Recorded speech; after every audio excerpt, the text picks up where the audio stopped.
Chat. Welcome, everybody. Welcome to another Healthy Gamer Ooh, it's kind of dark in here. Stream, how y'all doing today? Chat? I know we weren't supposed to stream today, but some circumstances changed. It has been a little while. Hope y'all are doing... I got a haircut a while ago, but thanks for noticing. Raspberry 314 is feeling terrible. I'm sorry to hear that. Yeah, so we just popped on a little bit. Just doing a little bit of pop it. You know how it is. Welcome to another Healthy Gamer GG stream. My name is Alok Kanoja. Just a reminder that although I'm a psychiatrist, nothing we discuss on stream today is intended to be taken as medical advice. So if y'all have questions, concerns, please go see a licensed professional. Everything we're going to discuss today is intended to be for educational purposes and entertainment only, okay? So, nothing is medical. Seriously, like that's not just a disclaimer. It's like really like the process of diagnosing and treating medical conditions is not what we do on stream. So we are going to talk about a couple of mental health things today, but a quick announcement. So we are actually going to go to the Game Developers Conference in California. So I'm going to be catching a flight today, which is part of the reason why we didn't think that we would be able to stream. So, but it turns out that I've got a couple hours and GDC was happy to accommodate. So we're going to be talking at GDC conference and Unity. So keep an eye out for that. That's what we're going to be doing. And we're going to not be streaming on Friday as a result because we'll be out there. So I hope to see some of y'all there if y'all are there. And yeah, so that'll be fun. We're going to be talking a little bit about toxicity and promoting good behavior within video games. So the cool thing about being like a part of HG and Healthy Gamer and stuff like that is like we try to help you, right? Like the audience.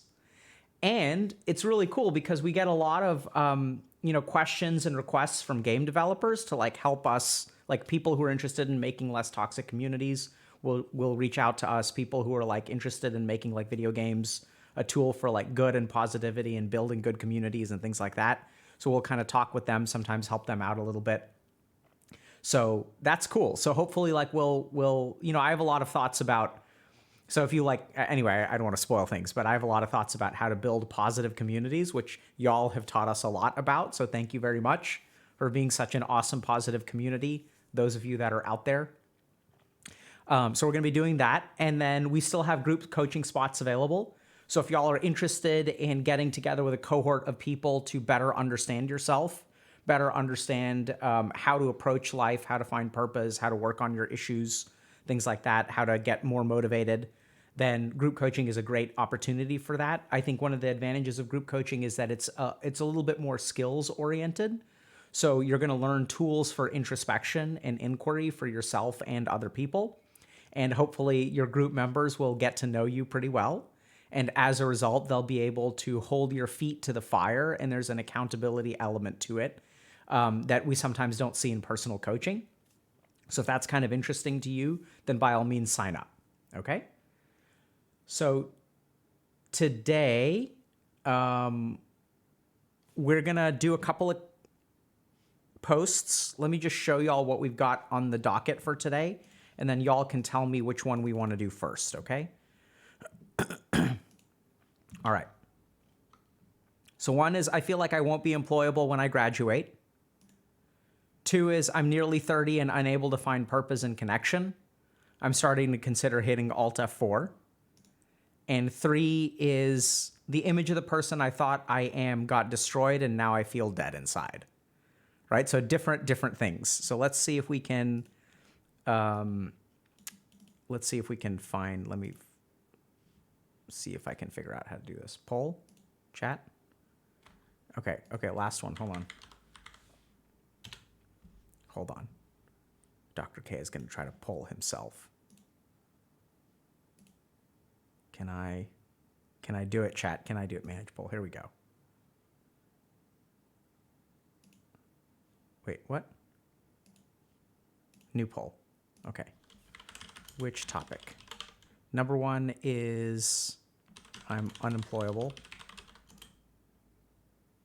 Number 2 is image of myself. Oh, that was number 3, right? Number 2 is considering Alt F4ing. And then number 3 is lost the image of self. Let's see. Okay, hype train incoming. Let's do it. Okay. Okay. Okay. So many different things. All right, so it looks like people are leaning. Oh, wow, we've got kind of an even split. So let me, wow, super even split. Are you guys trying to even split it? Is that what's going on? Lost image of self is taking the lead. Okay, so what we're going to do is we're going to do all three, chat. Okay, so stay with yourself. Okay, so we'll start with number 3. We're going to do number 1 next, and then we're going to end with number 2. Because that way I think number 2 has a good meditation that goes with it. Let me make sure I have that right. No, actually, number 1 has the meditation with it. All right, so we'll do meditation early today. Does that work for y'all? Does that work? Okay, so we're going to do meditation early, okay? So there's a meditation for losing the image of yourself, all right? So we're going to do that. Okay. So let's find this. Okay. Okay, chat. Okay, we're getting there. Dr. K is figuring it out. There we go. Okay, let's get started. Update. Okay, the image of the person I thought I am got destroyed, and now I feel dead inside. Hi, the story is long, but maybe it is not all needed to give you the answer, so I'll keep it short. I'm over 30 now. I was, or I thought I am, the person I know and like for over 20 years, and then something happened. It destroyed the image I had of myself. I was not sure who I am at this moment. I didn't know what to do, and I think I slowly was going closer to do what the person I knew before would do. And then something happened again that stabbed that image again. I feel dead inside, I think. I don't feel it every day, though. I even thought I'm okay. I thought I'm okay to this point in that I was thinking about being a recovery coach because I went through some stuff and I'm okay now. Today I started thinking that what I would say if I told Dr. K all my story. I got to some point, I started thinking about it, and I realized I'm not okay. How can I help someone if I'm not okay? I miss the person if I was, and if I'm not that person, I feel dead inside because it is like that person I thought I am is dead. I'm scared to try to be me I knew again because I tried twice and all it did was to hurt me again. I feel like I don't know if the person I thought I was even real. I don't know who I am now. Nothing matters, but I don't want to kill myself because I don't even know who is that myself. Life goes on and I pretend even to be myself that everything is okay until the moment like this happens when I realize how I feel. What do you think about it? What would you suggest? For first-time people, welcome. So I know that this post can sound a little bit confusing, but let's start by trying to understand a little bit about what this person is experiencing. So oftentimes, what can be challenging for us is that we have a sense of who we are. And this sense of self kind of hopefully develops like early on during adolescence or teenage years. Then we for many of us, we kind of feel pretty good when we're 20. And then our 20s are actually characterized by some sense of like loss or some sense of losing sight of who you are, some sense of the world kind of kicking in and sort of like, because things when you're a teenager can be sort of bright and fun. And then when your 20s sort of roll in, you can sort of lose sight of that bright, hopeful person you used to be.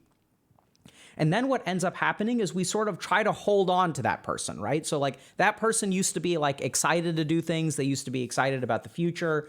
The world was filled with opportunity.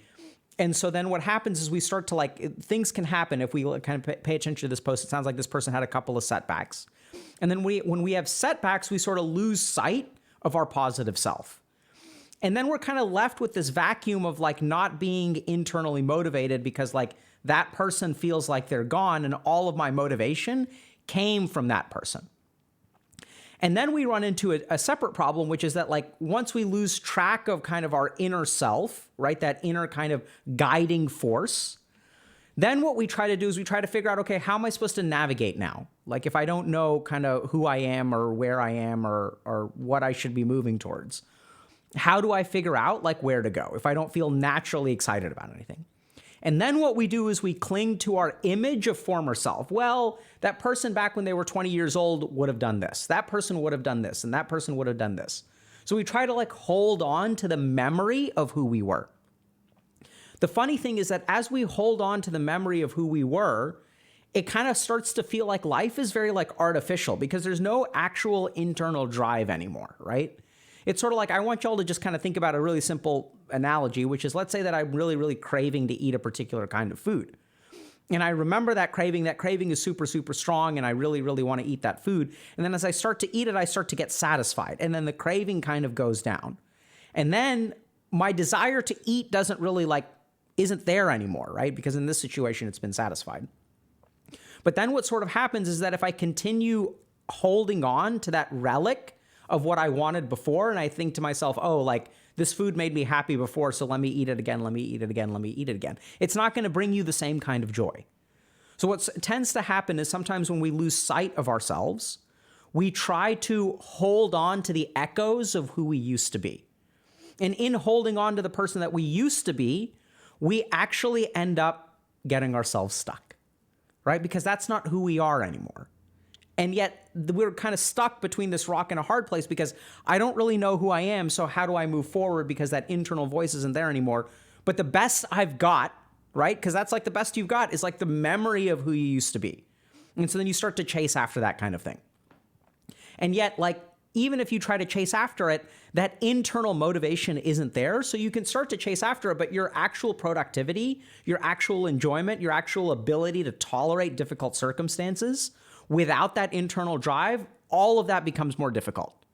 And so then what happens is even if we're chasing after the echo of who we used to be, our productivity, our performance, our yield from our efforts tends to be very, very low. And that in turn causes us to lose more motivation, right? Because now I'm like trying and I'm trying. I tried this. It's not working. It's not where I want to be. It's not where I thought I would be. It's not where I wish I was. And then we sort of get like kind of like lost, and then we kind of feel stuck and we don't really feel like doing anything. So how do we sort of get out of this situation of kind of feeling dead inside? And furthermore, once I feel dead inside, choosing what to do based on the echo of who I used to be, right? Because like I remember what I used to like, so maybe I'll just kind of try to do that again because that seemed to work at some point, right? So the real solution to this is to discover who you are now. And that's kind of easier said than done, but we'll kind of walk you through how to do that.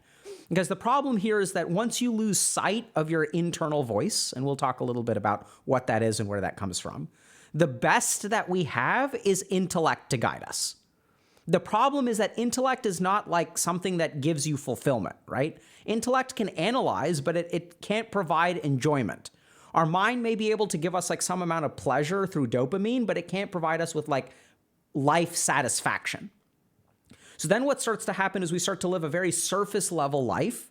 And the more we drown ourselves in a surface level life, the further we get away from our kind of deeper self, our true self, whatever that part of ourself that brings fulfillment. And then we kind of get stuck in this situation where we're not really sure what to do. We don't have an internal compass, but all we know is which way the compass used to be pointing. So we go in that direction and hope that things will work out. So how can we understand how to overcome this situation? Okay, let's break it down. So,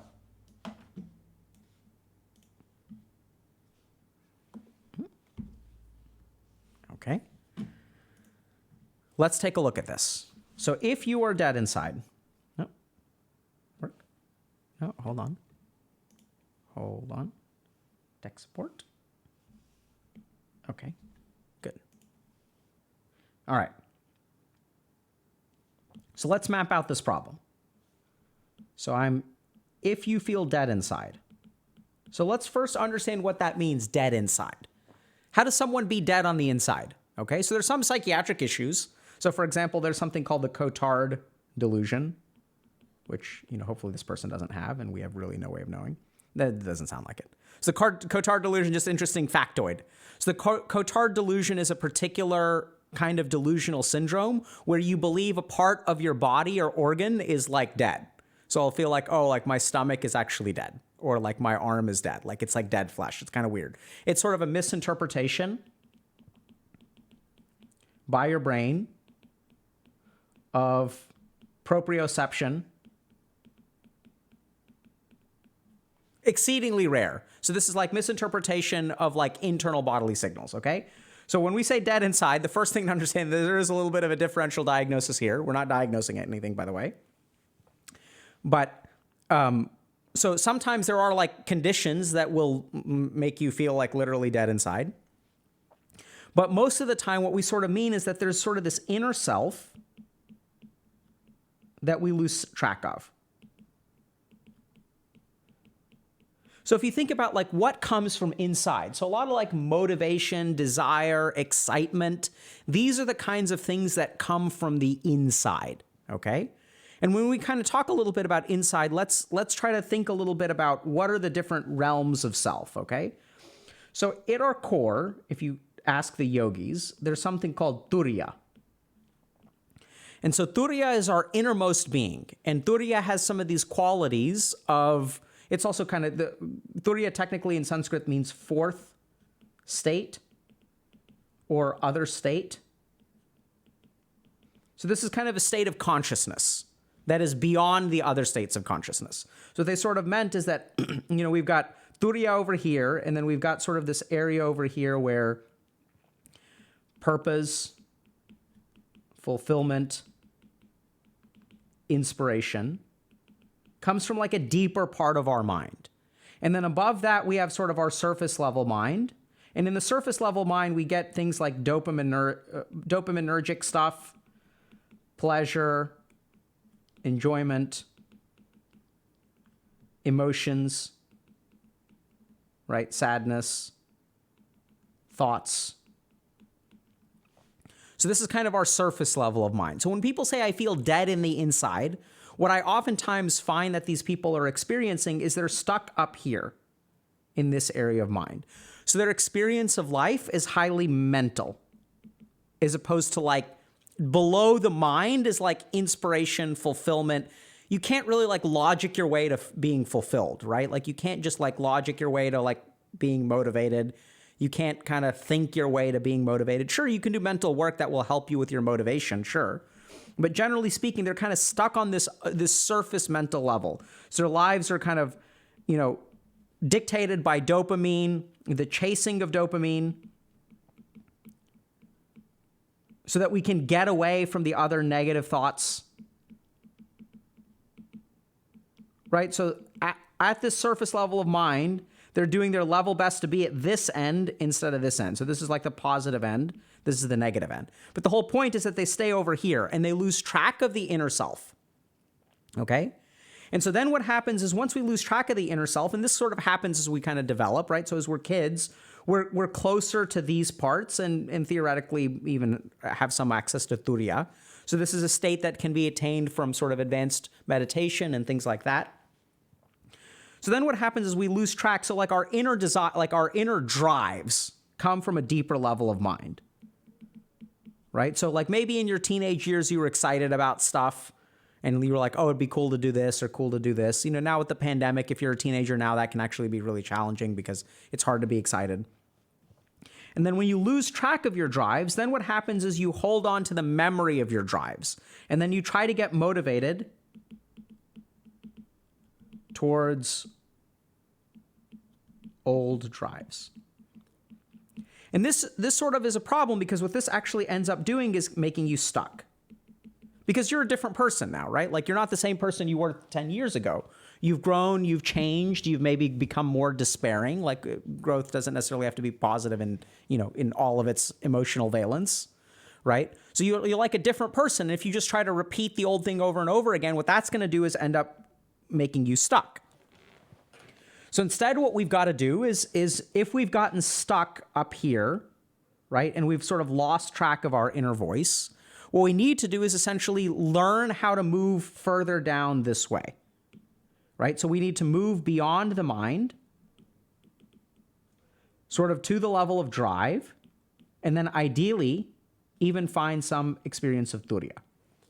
And if we can do that, then like the cool thing is we'll find that natural motivation again, okay? So the main thing here, the tricky thing is like, how do we lose track of this? And I think what we've learned how to do, or what we've forgotten how to do as a society, is listen to ourselves. So the core thing that we have to do to get down here is listen to ourselves. Now, let's think a little bit about why we have forgotten as a society to listen to ourselves. The first is that sometimes down here we have unpleasant stuff.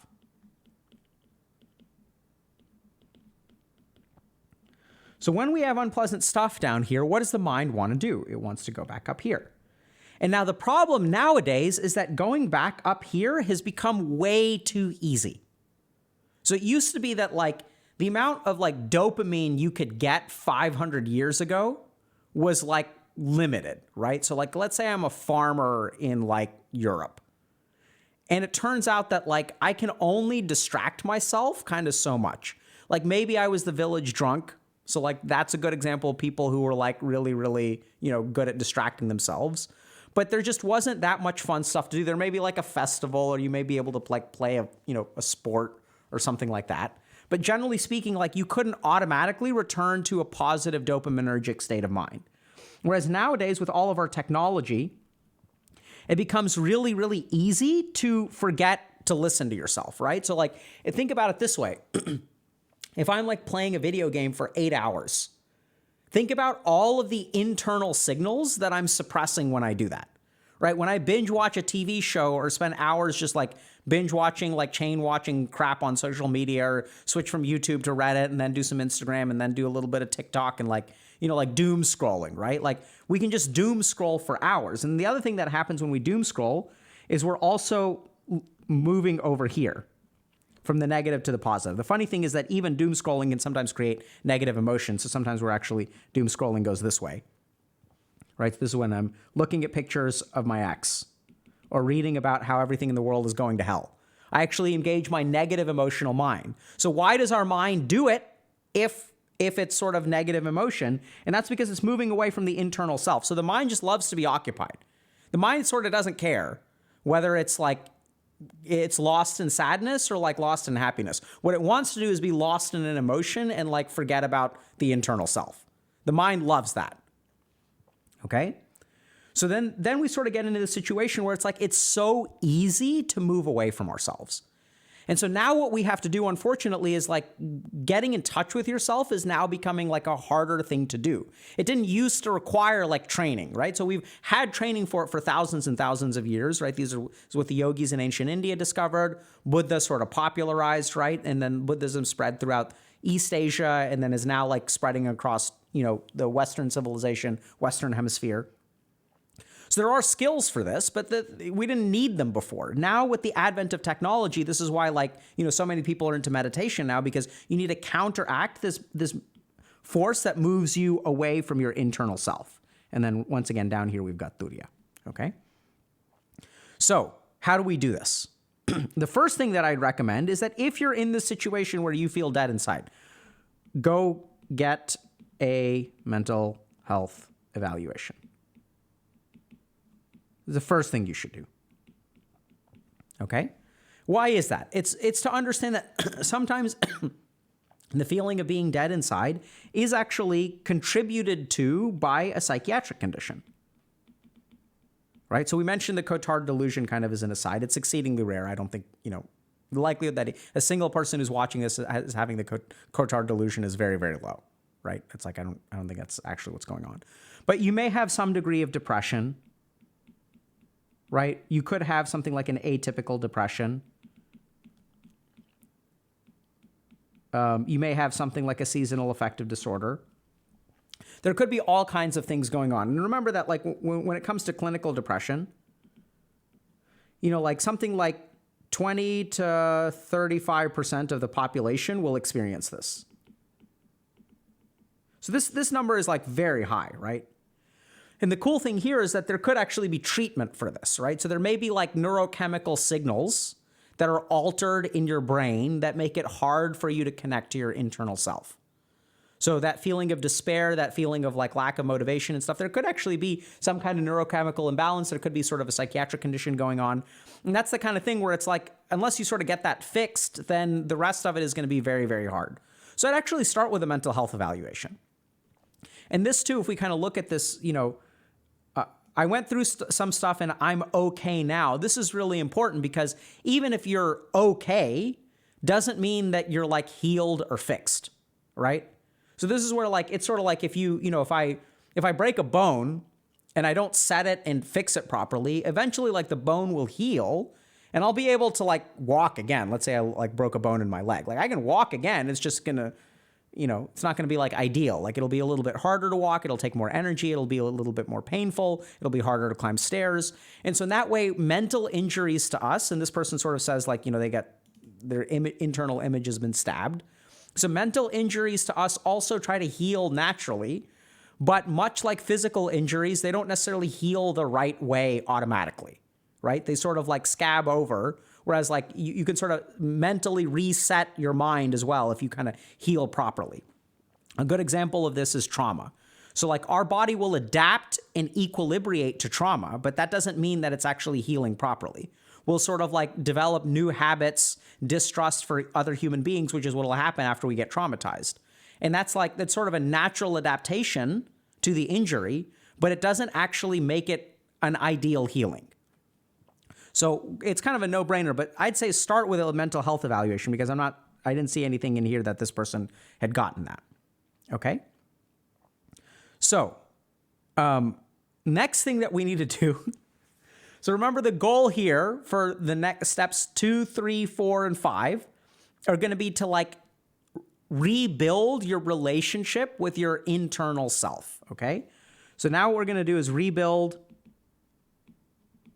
our connection to self.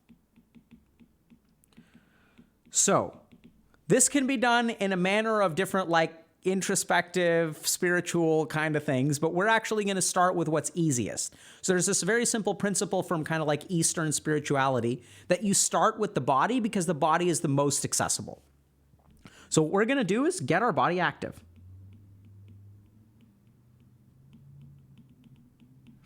And you may say, okay, what does that mean, get it active? It means just do anything that's active. Do anything that your body will send you signals. Okay, that's what we want to do. We just want to be receiving signals. So a good example of this is, let's say we go for a jog. If you go for a jog and you're huffing and puffing, after 5 minutes, you may think to yourself, oh my God, I'm screwing up so bad. I'm so out of shape. That's not the point. You're doing fantastic if you're huffing and puffing. Because what's happening in that moment is you are reconnecting with internal signals, even if you're huffing and puffing. You can go cycling. You can do push-ups, you can go for a swim, you can just get your body active. Start to re-engage this sort of like, this is the mind, and then there's stuff beneath the mind. And when you're huffing and puffing, you're not going to be thinking about anything, right? You're going to be like retouching with your internal body signals. You're going to kind of get like getting back in touch with them. Okay? So just get your body active. Just do something with your body. And the goal here is just to like feel stuff from your body. If you want to exercise, go for it. That has the added benefit. So that's like good, right? So I'd say like try to do some exercise. And small f. Okay. We okay? Saved? Saved. Okay. Next thing that we want to do in terms of getting in touch with our body, this is going to be great, is eat food. Okay, so start with the body. But once again, what you want to do is watch your body's signals in response to the food. So what we want to do is engage internal signals. So you're going to eat foods that you like, but before you eat them, you're going to pay attention. You're going to grab the food that you want to eat. You're going to stick it in front of you in a plate. And I want you to, first of all, notice the craving. Notice the desire. Then you're going to start screwing with your mind. You ready? And then you're going to say to yourself with this food that is in front of you, hey, I'm not going to eat it. I'm going to eat something healthy instead. I'm assuming that what you want is unhealthy, which is maybe something else. And watch what your mind does. right? Like your mind is, no. Because here you are, and here's the mind, and we say, well, no, we're gonna move in this direction towards the healthy food. And the mind is like, no, give me this. I want to eat it. I want to eat it. Okay?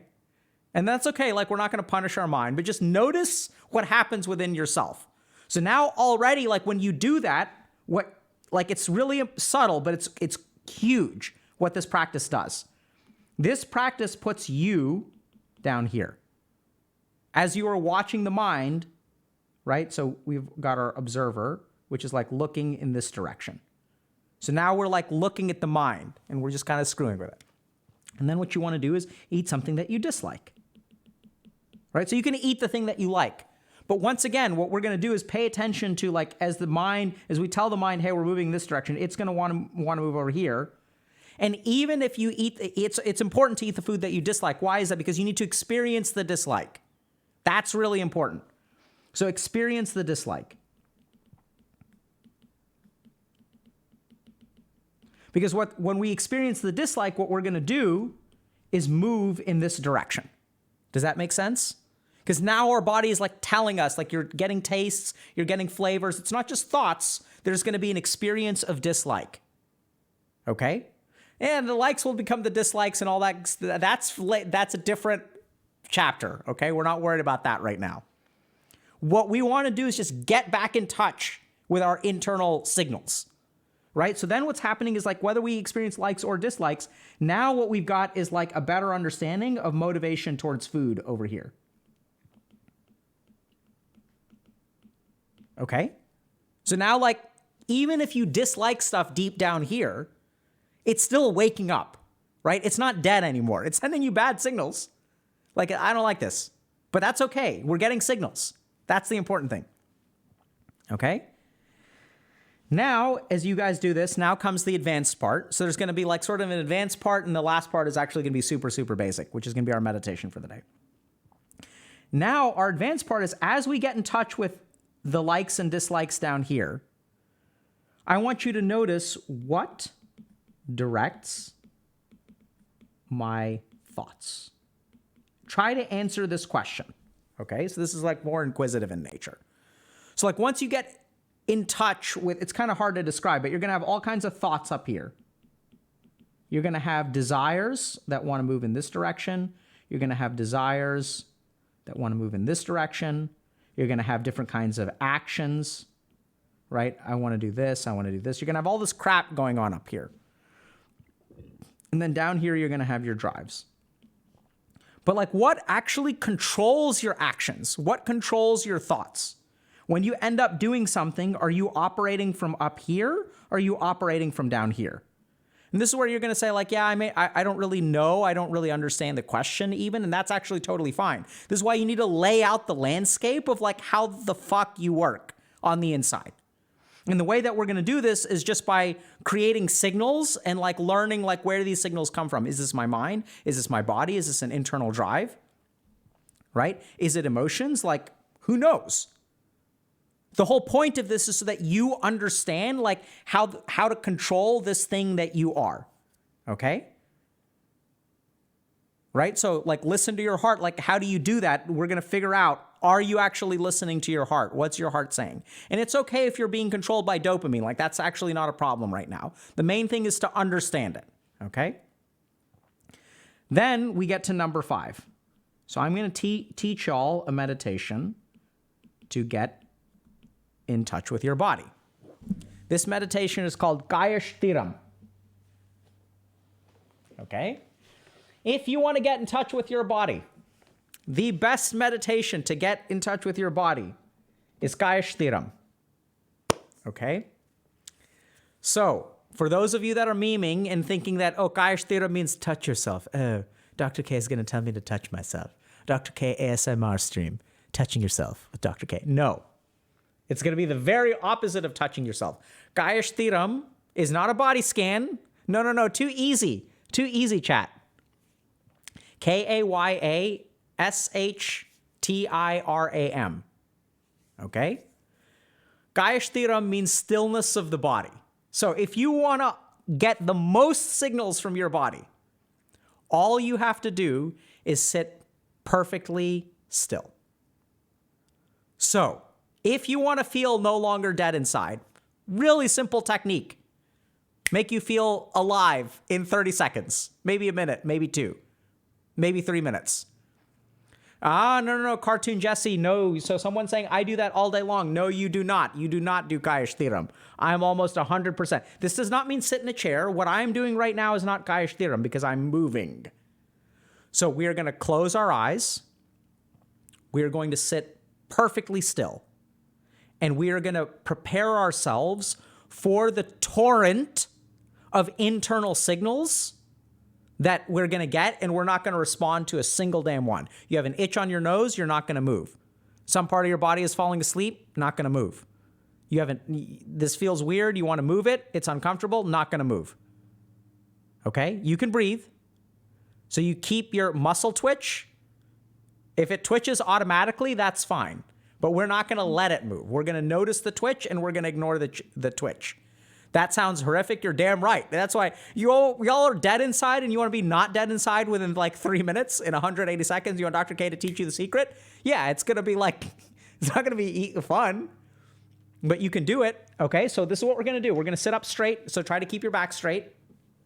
Okay, you can adopt a meditative posture if you want to. And then we're going to close our eyes. You can breathe if you want to, but you don't want to lose yourself in the breath. Okay, so doing breathing meditation here is cheating. What we want to do is maintain stillness of the body. Notice stillness of the body, okay? And we're going to try to do it for like 3 minutes, okay? So sit up straight, close your eyes. We're going to count back from 10 to 1, and then we're going to be perfectly still, okay? 10, 9, 8, 7, 6, 5, 4, 3, 2, 1. And now we're still for 3 minutes.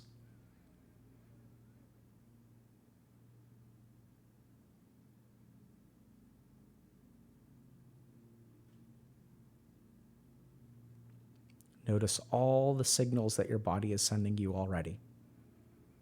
Maintain your stillness.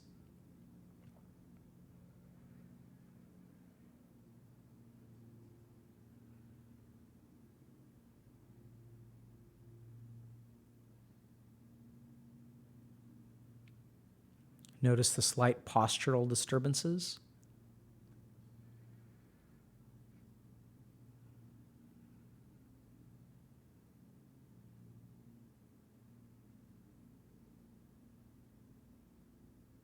Stillness. Notice the signals that your body sends you. Maybe you're noticing hunger, an itch, a discomfort.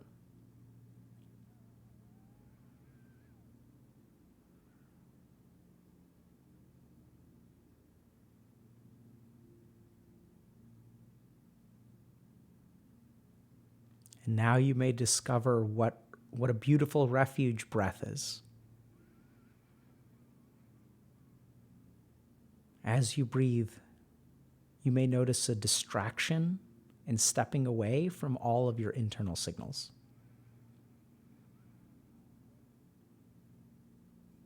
Notice how each breath is a blessed relief from stillness. No smiling. Now slow down the breath. You don't get to hang out in that refuge for too long. Return to stillness of the body. Breathe slowly. Focus on every physical sensation.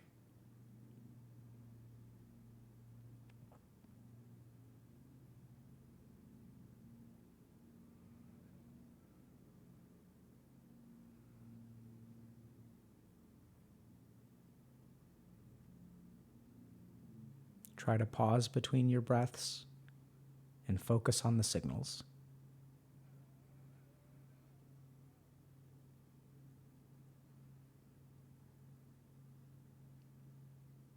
Now we're going to try to keep going for 2 more minutes. Notice what your mind does. Does it rebel? Does it say I was only supposed to do this for 3 minutes? Ignore it. Focus on your body. Maintain your stillness.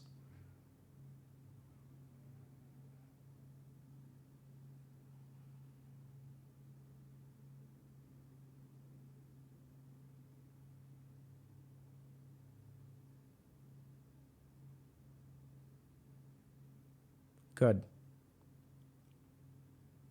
Find refuge in the breath if you need to. If you're really, really struggling to move, deep breath in and out. Slow.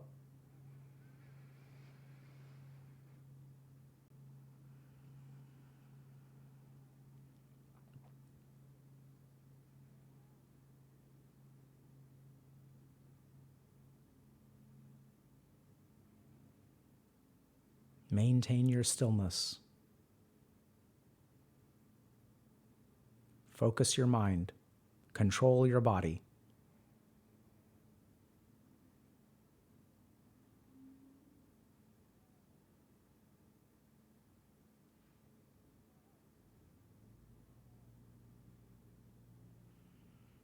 And now notice all the signals you're getting. In the span of these 2 or 3 minutes, the struggles you've endured, the signals from your body, and also how alive you feel when you breathe. Deep breath in. And notice that vitality within you. And now we're going to count back from 10 to 1. And after we hit 1, we'll be able to move and relax our body. And what I really want you to pay attention to is notice that as we count down, notice what happens in your body. The yearning to move will increase intensely for some people, right as we get back to 1. So now I'll count back. 10, 9, 8,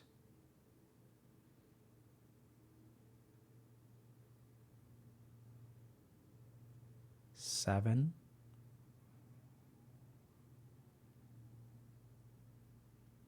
6,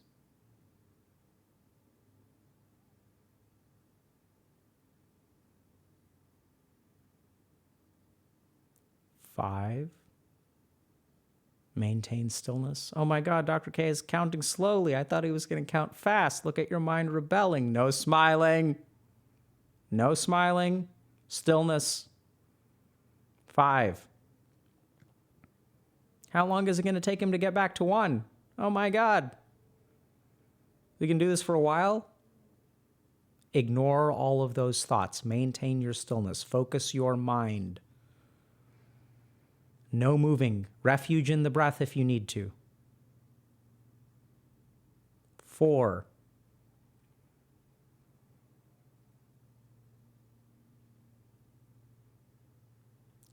3.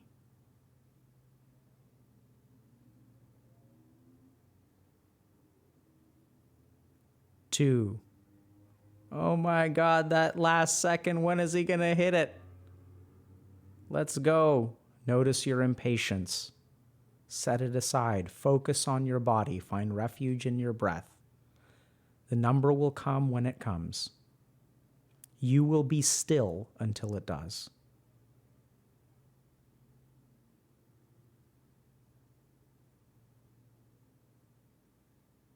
One. And relax.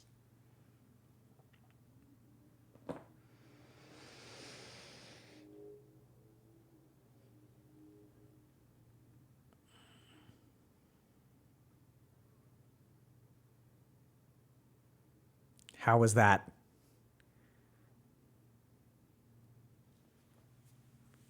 Okay, good. That is the right answer. Okay? I had to laugh. Why do I feel nauseous? I hated it, but also liked it. Then you're doing it right. It took so much effort. Is swallowing okay? I felt wobbly. That's crazy.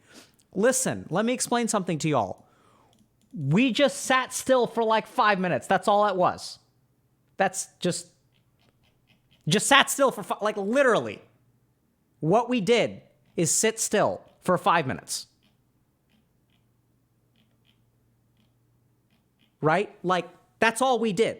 Like, that's not a thing. And notice how rich your internal environment is. Holy crap. If sitting still for 5 minutes offers so much in life, both good and bad, think about how empty the rest of our life is.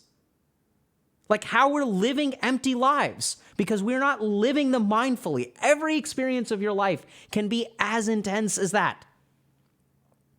Every bite of food you can eat, as intense as that. Every time you step into the sun and feel the sun on your face, as intense as that. Living life with intensity, finding, like, losing track of, like, this person that you are inside, you feel dead inside. Yeah, it's because we don't live life like that. We live life like in a fucking haze. Sitting still for 5 minutes can be such a wealth of experience. Intense, man. Like the relief you feel at the end, the struggles with your mind. It's like, you know what I was envisioning that y'all are doing, what it felt like to me? I could feel it.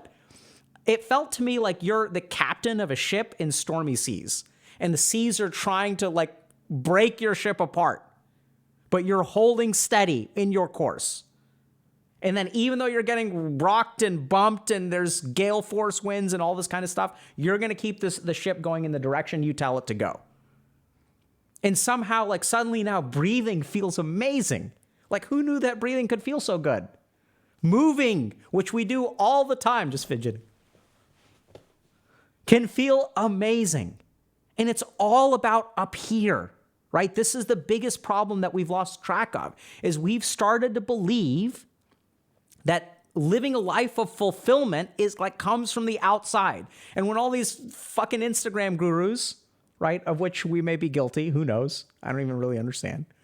We'll say, like, oh my God, you have to, like, live life, like happiness comes from within. Like, what do you think people mean when they say that? 90% of them don't know what they're talking about. But the 10% who are actually saying this is what it means when fulfillment and, like, life comes from, like, within, like, this is what they mean.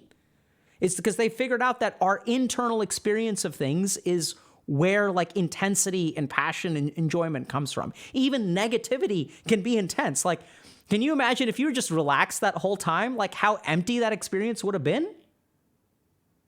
Like if you were just chilling and comfortable, like laying in the sun and, like, really, like, sure, it'd be, like, enjoyable, but, like, just think about, like, what you accomplished. You sat still for 5 minutes. It's so intense. Right? So, like, that's the thing. So, you know, if y'all are feeling dead on the inside, you got to get in touch with yourself. But everyone's like, oh, like, get in touch with your inner child. Like, oh my God.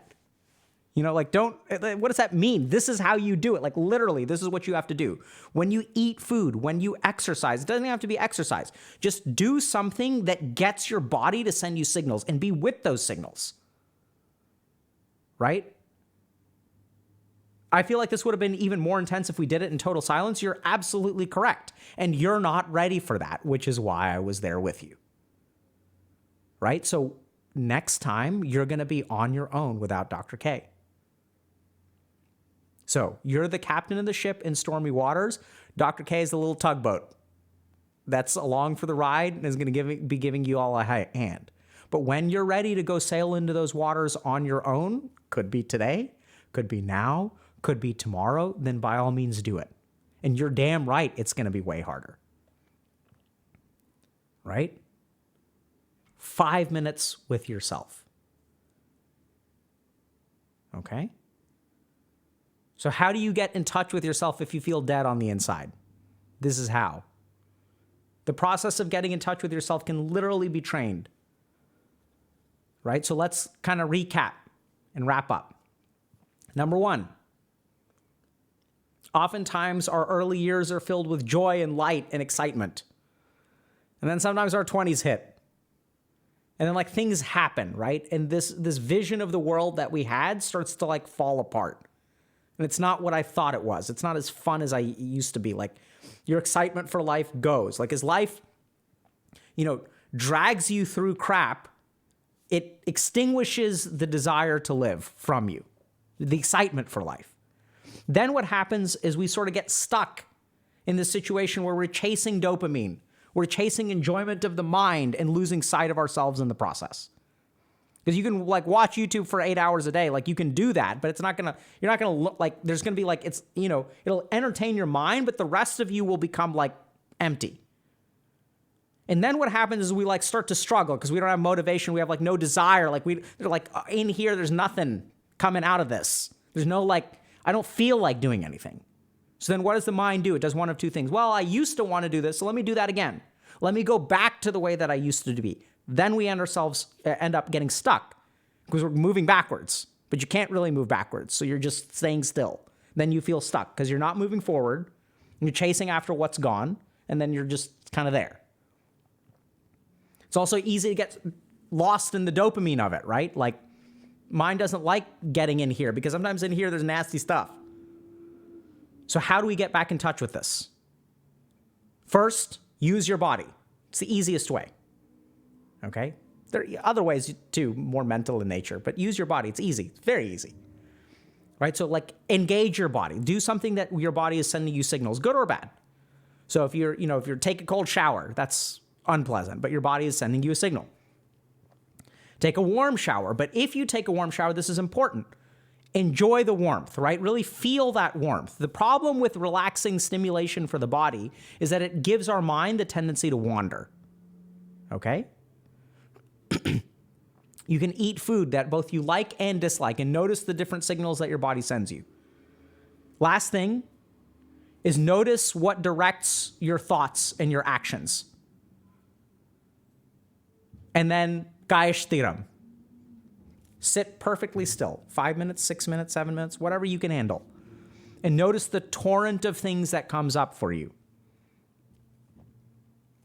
So we should focus in our body at all times. During the practices, yes. Pay attention.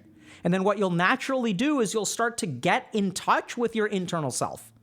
And the cool thing is once you learn how to look within you, it starts with the body because the body's going to be sending you lots of signals. Then what you can do is continue to look within you. Now that you know how to look within you, it's easy because like the body's sending you signals so you know exactly where to look. But once I know, okay, this is where I'm going to look, even in the absence of signals, I can still look there.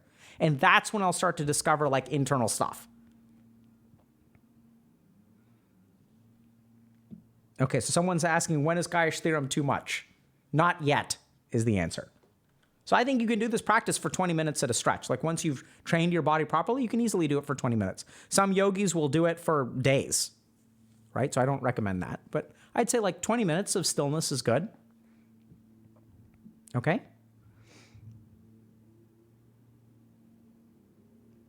Yeah, so I have depersonalization disorder, but this was the first time for a while I talked to my body. Hopefully that's a good thing, right? So remember that if you're depersonalizing, there may be a reason for that. Right? So sometimes some of these depersonalization disorders and stuff are responses to like protect you.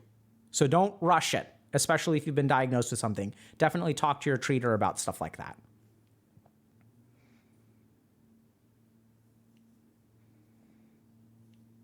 Got it? 5 minutes and then build up to 20? Absolutely. It's a good way to do it.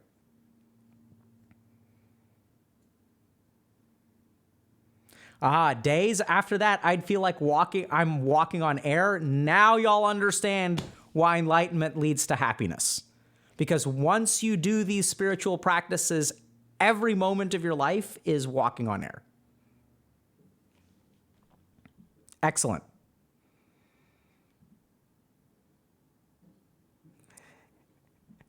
Someone saying, hey, sorry, just tuned in.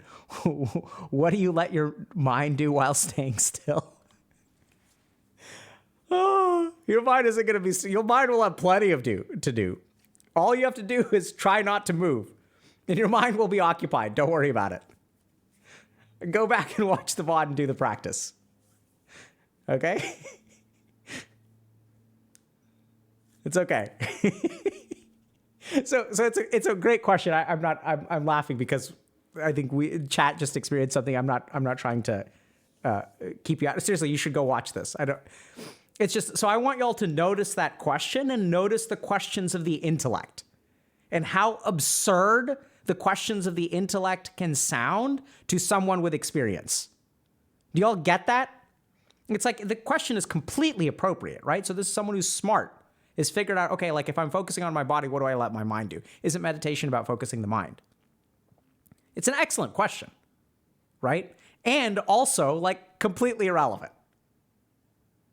So once you do the practice, you'll see that your mind, I mean, maybe you do have to occupy your mind. I'm not sure. So if you're able to do Sthairyam without any difficulty, then you probably want to move on to a more mental meditation, which is like mantra or something like that. That's what I would recommend. All right. Okay, next one. Yeah, so I noticed that when we were counting down the last 10 seconds slowly, I was getting more and more anxious, closer to being done. Yeah, that's why I was counting slowly, to make it harder for you. Because y'all were such chads. Y'all were doing so good that we had to make things difficult. Right?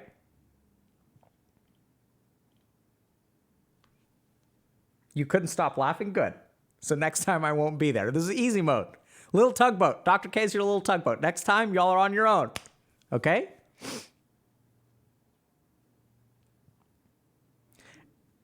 So here's the other thing. Next level play. So if you were meditating for 5 minutes and you couldn't help but laugh during that time, you're meditating right. Right? That's what's actually beautiful about meditation. It's like what?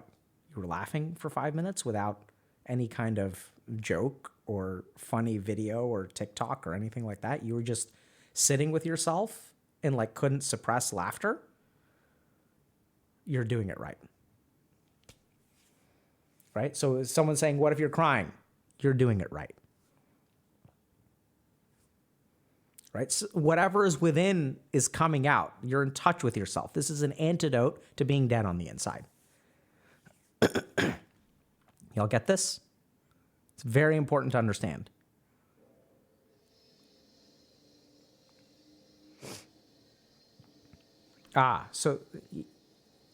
Okay. Okay, so I'm noticing a lot of questions. Do you guys... Okay, let's say there are good questions here, so we're going to talk about it. Okay, so number one. Okay, Dr. K, what if it becomes a mindless habit like other meditation after a while? Then you're doing the meditation wrong. So it's a very common problem, but it's also incorrect that once our body develops a habit, it puts it on autopilot and then our mind likes to wander, right? So the whole purpose of meditation is to not let your mind wander and have it focus on one thing. And you can get good at that. So you can like breathe for 10 minutes without it becoming a habit, as long as you learn how to control your attention. Okay, but it is a danger. So for a lot of people who find that their body acclimatizes, this is why we teach different meditation techniques. So for some people, one meditation technique is good enough.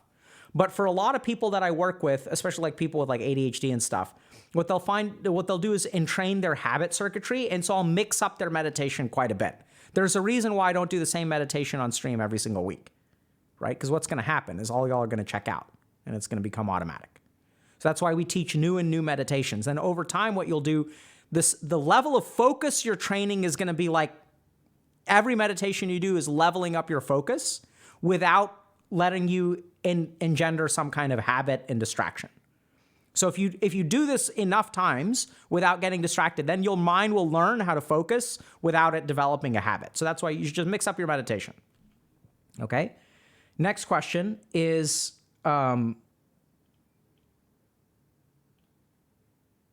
I forgot. There was another good one. What if the only thing coming is rage and anger? Then let it come and stay still. Do not lose yourself in the rage and anger, right? Because remember, the Sthairyam practice is about staying still and maintaining that. Don't get lost in that. Let those rage and anger will come and they'll go. Just like an itch comes and goes. Just like, the hunger comes and goes. Just like, the tickling sensation comes and goes. Everything will come and go. You stay still. Okay?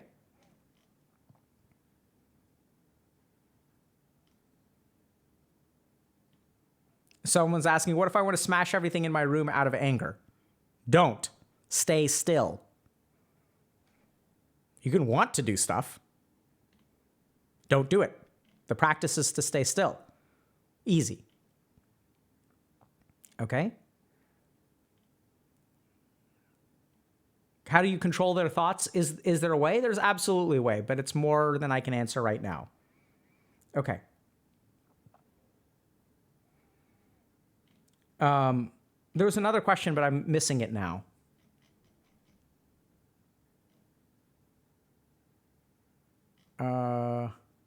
Okay. A lot of good questions. So you let it come, but don't give in? That's perfect. What if I fall asleep? You can sleep if you want to. You better not move a damn muscle. I don't care if you sleep. No moving. All y'all are asking all these like questions, but like it's simple. The instructions are simple. What if I fall asleep? Don't move. You're like, but if I sleep, I can't control whether I move. Good, then don't fall asleep. Sit for 5 minutes, 7 minutes, 8 minutes, 9 minutes, 10 minutes. You have one job, just sit fucking still for 5 minutes. What if I become aroused? Then you're aroused, right? What if this? What if this? What if this? What if this? Do you see how your mind loves to rebel? There's the intellect again. Oh, but Dr. K, what about this? Oh, if I fall asleep, but then I'm going to fall asleep. I guess I better not do it. The fuck? You're not going to fall asleep. You'll be fine.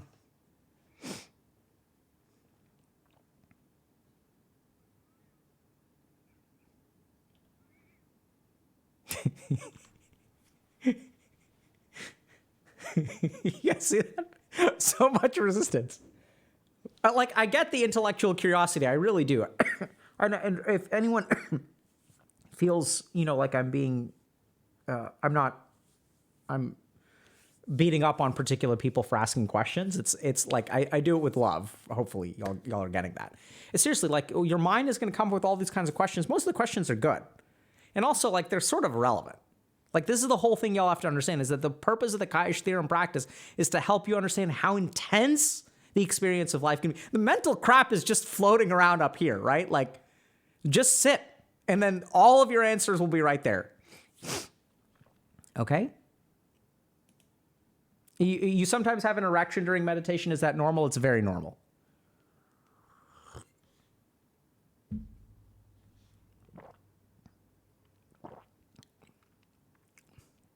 Okay, random question, which I will answer randomly. Dr. K, why is marijuana so bad on reinforcing patterns of behavior?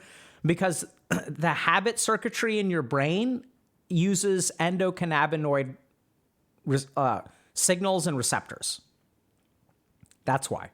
So the parts of our brain that form habits use the endocannabinoid system. So like the neurotransmitters that have to do with habit formation are cannabinoids. So what happens when you use pot is that like you're tossing in a bunch of artificial cannabinoids, which in turn are going to hit receptors in your like habit formation circuitry, because that's what's going to happen. And then when they hit those receptors, you're going to start reinforcing weird behaviors. It's really interesting.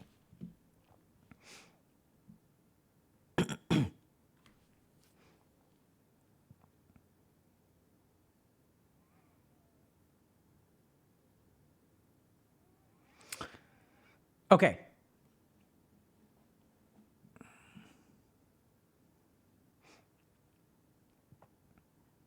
All right, so someone's asking about jobs. Let's talk about jobs. All right, let me see.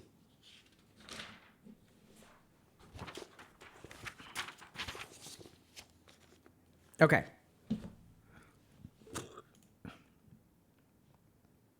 Next up.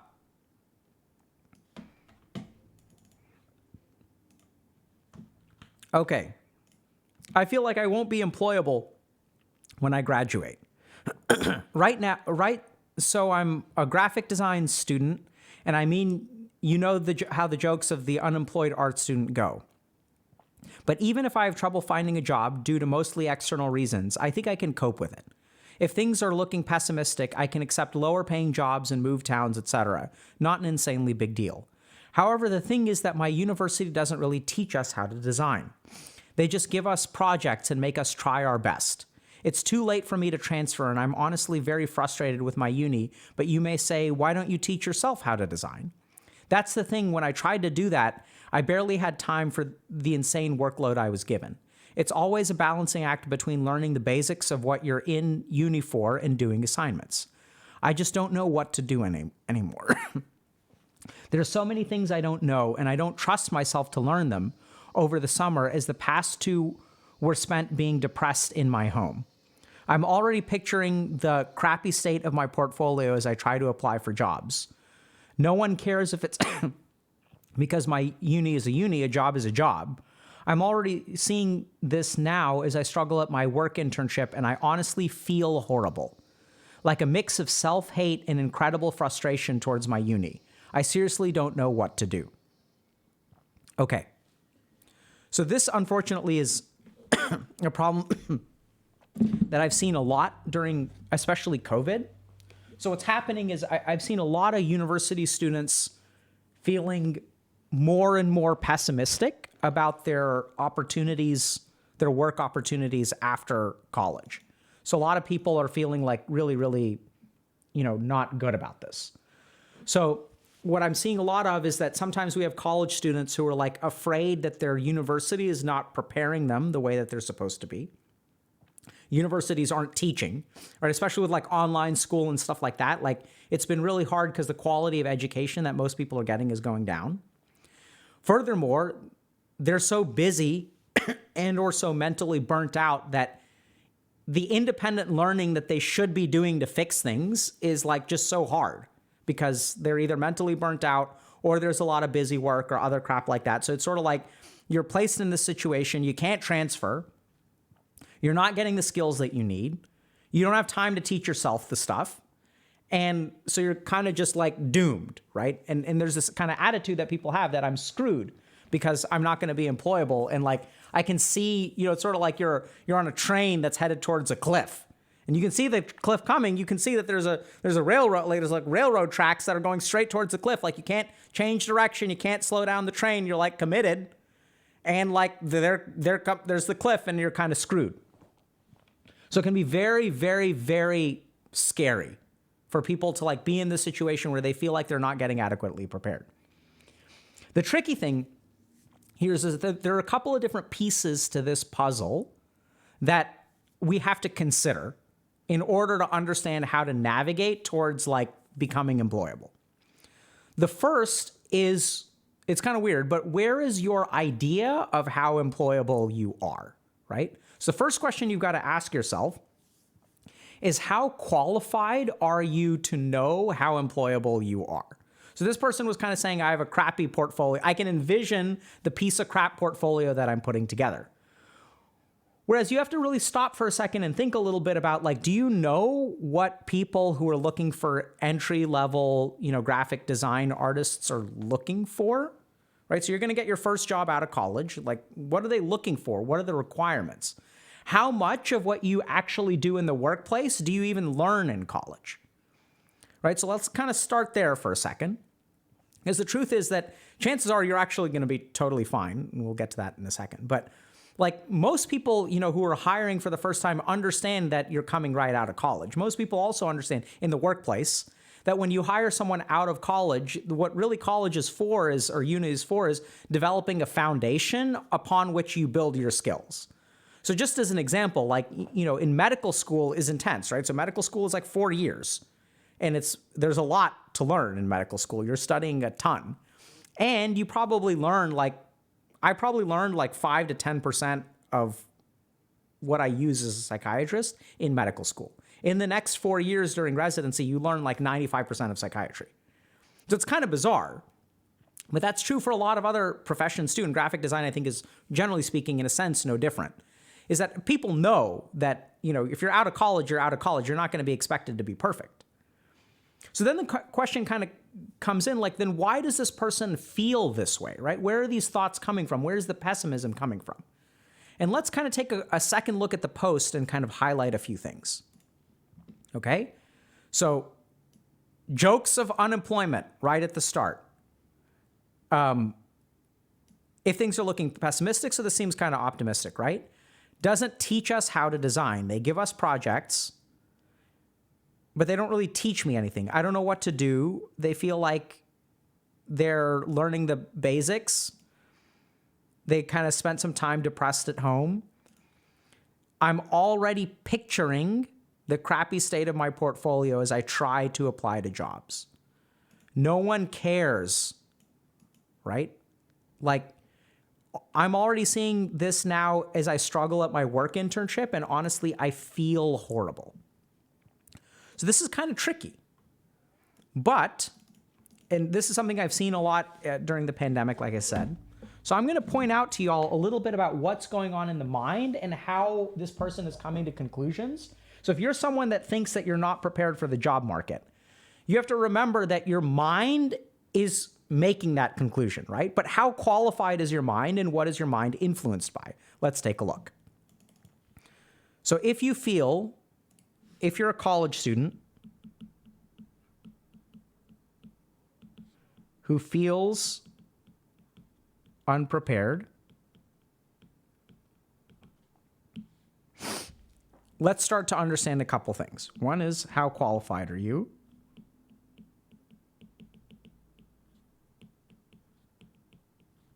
To know your employability. Second thing is, where does your mind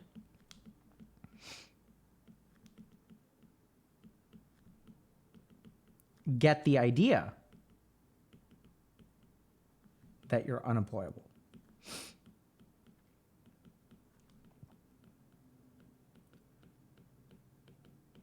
Okay?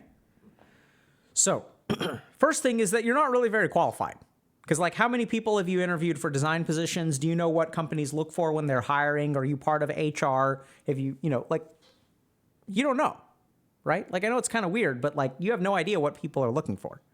And actually, this person seems quite attractive in terms of a lot of the things that they're doing. So this is kind of weird, but, like, the short answer is, like, you're not an expert in, like, hiring graphic designers. You have no idea what people are looking for. So we're not saying that you aren't. Maybe you should be pessimistic. I don't know. But let's just start by sort of understanding, if you're a college student, you have no idea what people who are, like, actually hiring are looking for, and the skill set that matters to them and things like that. You just don't know, right? So you're just, first thing is, how qualified are you? The answer is not very. So if you're not very qualified, why are you freaking out, right? And it turns out there's a really good reason for this. So in college, especially like pre-pandemic, so in college, a big part of college is developing confidence.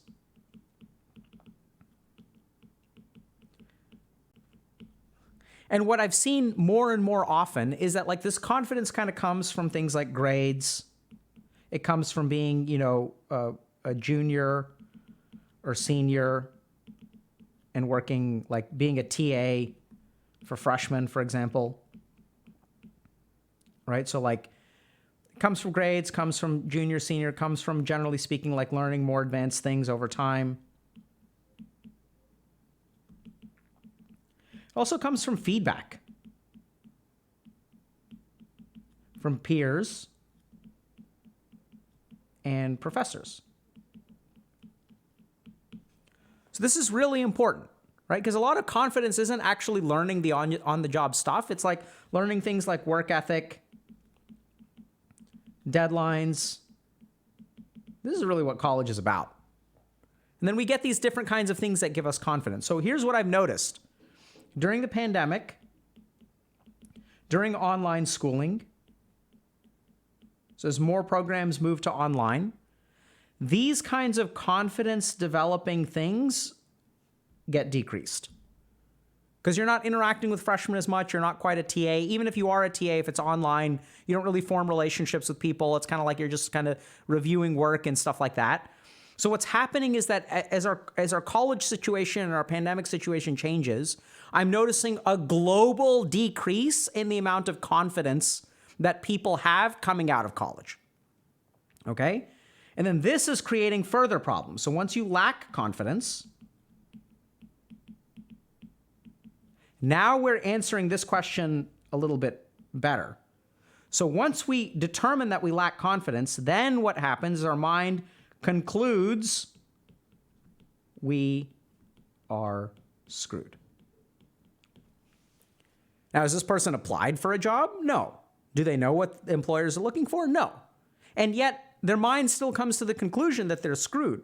But where does that conclusion stem from? It stems from a lack of confidence. I'm not blaming this person for doing that. That's what happens to everyone, right? So unless we're given confidence through some of these reinforcing measures, unless one of your professors, because I think this is the problem they face, is like their professors are too mentally checked out. They're not saying, hey, you're doing a really great job. What I'm not hearing from this person at all is anywhere in here someone telling them, hey, you're doing a good job. You're doing great. You're managing the workload. I know it's a lot. We're not seeing any positive reinforcement. And when there's an absence of positive reinforcement in our college experience or in any other part of life, that leads to a lack of confidence. It's not a personal failing on this person's part. It's like it's not their job to be naturally confident. Confidence comes from the reinforcement of people who are more experienced than you are. And in the absence of that, they're going to naturally end up with a lack of confidence. Then they're going to conclude that they're screwed. This in turn is going to activate the ahamkar. Right? So remember, ahamkara, A-H-A-M-K-A-R-A, the Sanskrit word for ego, is a defensive mechanism that arises to protect you when you are feeling bad. So when we lack confidence, the ahamkar activates. Ahamkar to the rescue. And then the ahamkar, unfortunately, does a couple things that can be weird. One is it makes comparisons. Right? So how does this person know that their portfolio is going to look like trash? It's because they've looked at other portfolios. Right? So even if you look at this, how does this person, okay, so that's the thing. So like it's always a balance act between learning the basics of what you're in uni and doing assignments. I don't know what to do anyway. There's so many things I don't know. Right? So they're aware that there are a lot of things that they don't know yet. They're aware of the growth that they need to have. That's actually really healthy. We'll see that in a second. But all they're focusing on, they're not focusing on the things that they do know and all the things that they've learned. They're not focusing on the fact that they've successfully completed assignments. What the ahamkar is going to do when we lack confidence, when we have the ahamkar, this is going to result in cognitive distortions.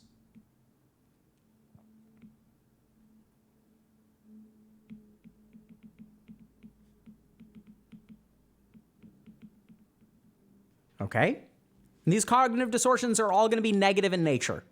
So they're going to focus on all the things that you don't know. Because you're not even going to appreciate, you're so buried with all your workload that you're actually doing, that you don't even appreciate how much you've learned, because all you felt week after week, month after month after month is that you're like alone in the ocean, stranded by yourself with no sense of feedback, right? You're trying to navigate through fog and you can't see anything. So of course you're going to feel lost because you're not getting any feedback from anyone.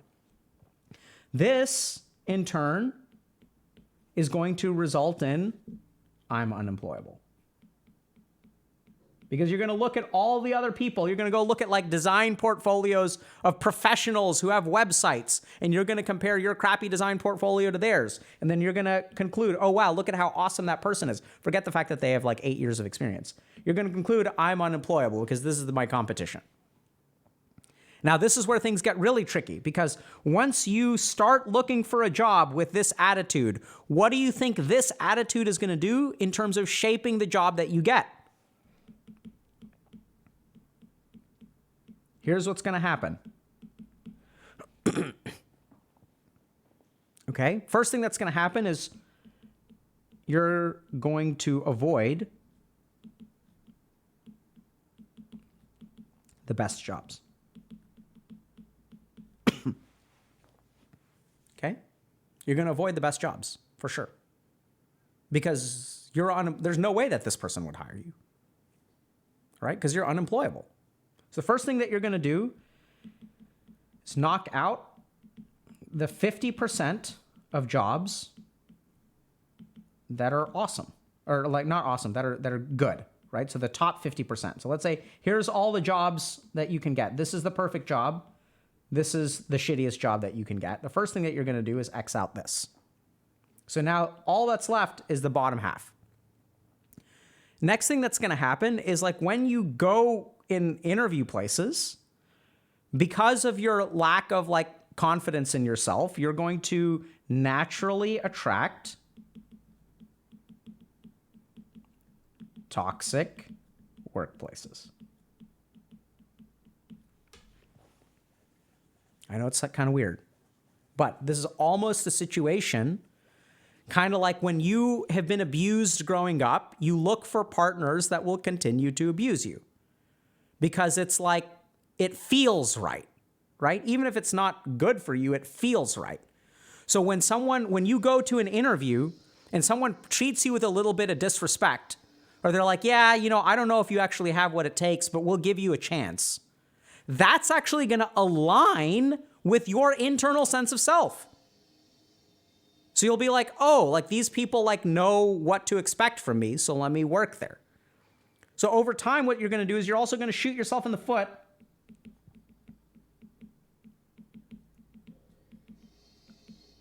in terms of negotiations. And because you think so little of yourself, you lack that confidence, right? And so like what you're going to end, this is what gets really tricky. So when I say toxic workplace, why do I say toxic? Because someone with more confidence would be able to walk away from like mistreatment during the hiring process, right? Someone with more confidence who recognizes the value they bring to the table. If a boss is like, are you willing to work nights and weekends and not get paid for it? Are you willing to get me coffee? And like someone with confidence is going to be like, no. Whereas like you, if you're worried, right? So look at how much they're already willing to compromise against themselves to make it work, right? Self-compromise. You're going to shoot yourself in the foot. You're going to compromise, right? It's tricky. Then what's going to happen? This is the worst thing. They're going to get a job. It's going to be toxic. They're going to burn out. And then what is this going to do? Reinforce their original beliefs. I knew it. I knew I was unemployable. I knew I was unemployable. Now you're burnt out. Now you can't even work, right? We're back to the summer where is this? They gave us, why don't you teach yourself? It's a balancing act. Yeah. Like I barely had time for the workload I was given. Like burning out, can't learn stuff during the summer. The summer's supposed to be a break, right? It's not supposed to be where you learn. You knew it. I told you so. Your mind is like, hey, your humcar was like, I warned you about this, buddy. I tried to protect you by telling you that you shouldn't expect to get a job. Look at you, dumbass. Thought you could get a job. Becomes a self-fulfilling prophecy. Right? And then this cycle just repeats. Now you make more compromises. It's tough. Right? This is what our mind does. I think this person is awesome, for the record. But that's what our mind does, right? So like we see this a lot where like our mind will warn us, hey, don't try. And then when we try, our mind is like, I told you so. Why did you bother? I tried to protect you from this. You should have never applied for the job in the first place. And then we end up getting stuck because we don't want to, like our mind is like, don't apply for the job. Don't apply for the job. I'm so anxious. I tried to change my life and I got smacked down. We can sometimes start to form negative opinions about the world. Oh, then all workplaces are toxic, right? Like all kinds of things can come out of that. So here's the crazy thing. I think you are very employable. Why? Because you are self-directed. You get your stuff done without guidance or support. You have humility. Maybe a little bit too much. You know what you don't know.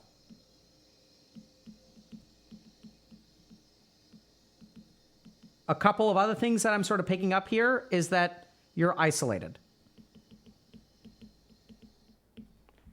So here's what I'd say. We're going to kind of start at the end and we're going to work our way backwards. Okay? When you apply for a job, you can say, hey, I have a design degree from this. I've completed this many projects. I'm highly self-directed. So unfortunately, the university I had didn't have a whole lot of hand-holding. Like, they just sort of gave us projects and we're like, figure it out.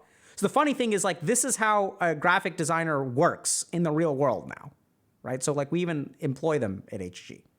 Like, we employ designers. And, like, self-direction is huge because what happens is someone comes to you and they're like, hey, we want you to make this thing. And then it's, like, up to you to figure it out, right? Like, companies are going to hire you so that you can do it. So you're actually perfect. This is great. If you had a bunch of hand-holding, like, oddly enough, I'd be more worried about you in the job market. Your university experience actually mirrors what a lot of, like, work experiences can be like. This is great. It's a huge thing. Sucks for you. Don't get me wrong. I'm not saying that, like, I didn't wish things were different for you. It'd be really nice if especially people could give you feedback. That's what I think is really missing. But you're self-directed. You can manage project timelines.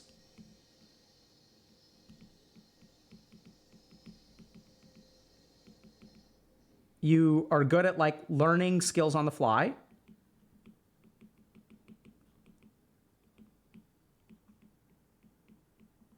Right? So this is what I would say, like, in your application. So I'd put together your portfolio. Don't worry about how crappy it is because it can only be so good, right? And you're, like, people understand you're new at this. So, like, this is what you kind of, like, this is how you spin it.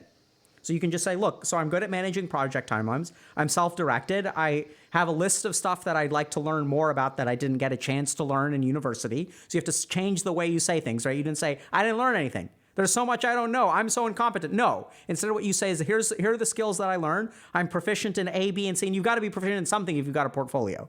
Here are the 6 things that I'm really hoping to learn because I think they'd really enhance my ability to, like, make graphics. All that stuff that you don't know, right? I'm good at learning skills that are needed, and I'm good at managing my own work. I went to a university that was actually, I wish I had a little bit more structure. Now, here's the cool thing. You're also going to be careful about where you work because you're isolated. So when people at the job interview, this is where the lack of confidence comes in. When people at the job interview are like, do you have any questions for us? If you lack confidence and you're not selective, you're going to ask some generic question that you Googled, what questions should I ask in a job interview? Instead, you are going to be very careful about the questions that you ask. So you're going to ask them, what is, like, the community environment here at your workplace? Do people work sort of siloed or do they work, like, together? Okay? And you're going to pick the place, if you're feeling isolated, that people collaborate. You can even tell them, I'm really interested in collaborating with other designers to learn from other people and share what I have. Is that something that I'll get to do here? You want to know that ahead of time, okay? Second thing is, what are the learning opportunities? Because remember, the problem you need to fix is this, right? You don't trust yourself to learn them. So what you're going to look for in a workplace is, I'm really interested in structured learning opportunities or opportunities to learn these particular things. Like, and how does that come across to your prospective employer? The way you come across is not like demanding or ignorant. In fact, it comes across like the exact opposite way. Hey, this is someone who's actually, like, interested in, like, learning more, and you kind of come across as a go-getter. It's going to increase your esteem for most employers. Right? You'll get that? And so suddenly, like, with this situation, you're actually a pretty strong candidate. If your portfolio sucks, it sucks, but, like, you have no idea if it sucks or not, right? You have no idea what an entry-level designer should be capable of. I don't know. I can't judge that. Maybe it does suck. I just don't know. But I'd guess, based on the mental stuff that I see here, your cognitive bias is actually making your work appear far worse than it is. Okay? So, I know it's kind of weird, but this is the last step. Before you do that, what you need to do is offset your emotions. Okay? So like you need to do some like internal processing here and really think a little bit about answering these questions. Where does my lack of confidence come from?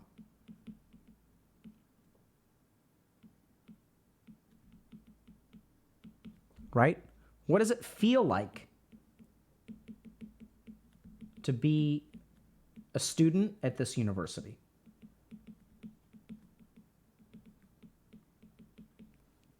What would have to happen or have to be different for me to feel confident?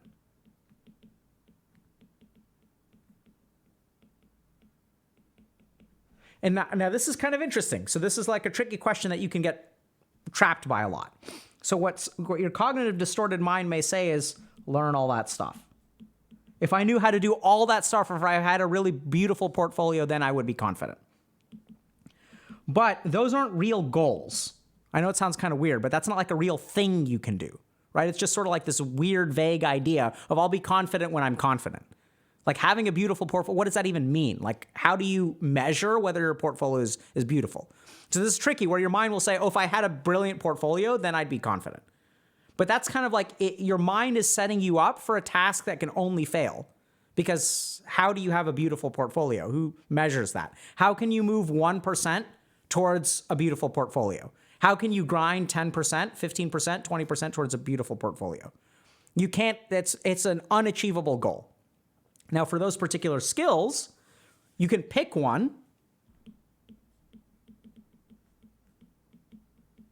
and start to learn it.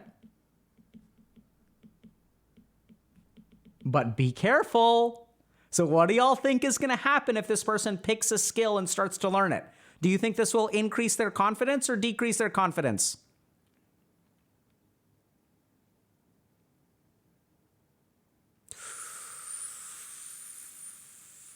Tricky. Right? Now, do you think this will actually increase their marketability or decrease their marketability?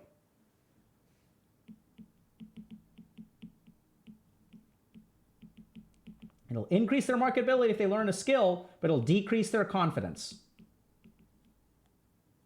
Okay. Now, hold on a second. Hold on.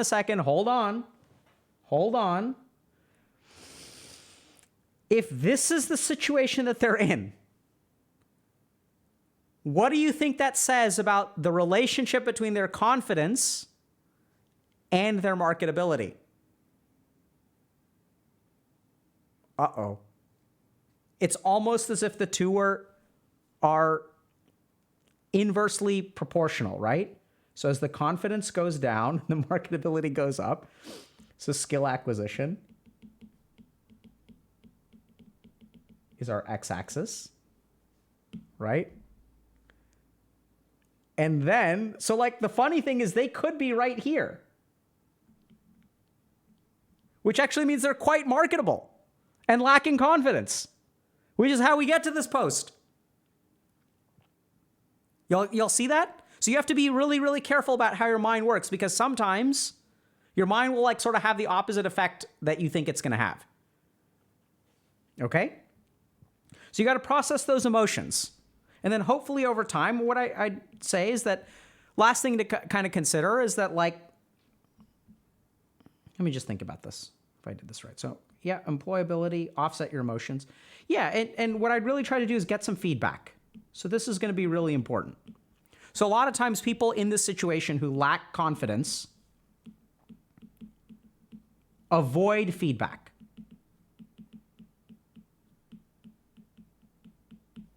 They avoid it. Okay? And why is that? It's because you're afraid that someone else is going to tell you what you believe could be true about yourself. But as long as you don't hear it from them, like, you could be wrong, right? So when you ask for feedback, what you're actually taking away is hope. Unless you get feedback, like there's the hope, like, so it's kind of tricky. Because when you ask someone else what they think of you, It's so difficult. But this is the problem, is that like you're kind of stuck now because the confidence is actually going to come from positive reinforcement from other people to a certain degree. I know we've sort of said that it comes from within, but that's a little bit more complicated. And so now you're kind of tricky, but like I'd say start getting feedback, because if we're really talking about your employability, you need to get feedback, because that's really what's going to fix it. And be aware that you're going to be afraid of what they're going to say. So just be aware of that kind of going in, right? That's where we have to kind of offset your emotions. And this is where like offsetting your emotions, this is where like going to therapy, you could work with a coach, you could talk to friends, you could do introspection, go for hikes, right? But just like get the F off the internet. And you don't just compare yourself to random portfolios for people who have paid people to have really strong SEO, right? Because like if you're Googling portfolios, like there's going to be all kinds of factors that go into that. You're not getting a fair sample. When you Google a portfolio, Google knows which portfolios are the most attractive to look at. So it's going to show you the top 0.00001% of portfolios on the internet, right? Like there's all kinds of crap that is going into your cognitively distorted head. And search engines are not helping, right? So got to be careful about that. So offset your emotions and get some feedback, right? So ask people, hey, here's my portfolio. Would you be willing to take a look? What improvements do you think I can make to make myself more marketable for my first job? It's a question you can ask your professors. Make sense? So you got to get feedback. And the other wild thing may happen when you get feedback. Actually, I think it's pretty good. I think you're well positioned for an entry-level graphic design job. And then, boy, one of two things will happen. So if you get good feedback, oh boy, what a mess. If you get good feedback, one of two things will happen. One is you'll gain confidence. I'd give this a 25% chance. The other thing that'll happen is mental gymnastics to convince yourself that you are unemployable. 75%. And what does this look like? He's just saying that because they are my professor.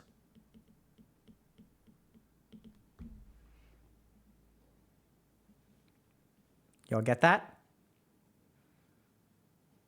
Or it can manifest in other ways. What it could do is, he says, oh yeah, overall they look really fantastic. I'd consider adding more color. Then what your mind is going to do is ignore the positive and jump to the negative. And really pay attention. Pay attention. Right? Because that's what this bad boy is going to do.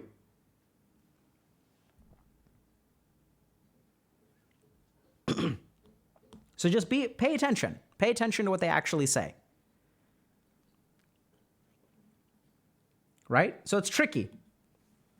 So get some feedback, manage your emotions, because you want to go in like not feeling like you're the worst person on the planet. Because if you enter the job search that way, it's going to be tough. It's hard enough as it is, even for someone who's confident. Right? There could be all kinds of other stuff, like imposter syndrome is huge here. And then ultimately, I think, you may be more employable than you give yourself credit for.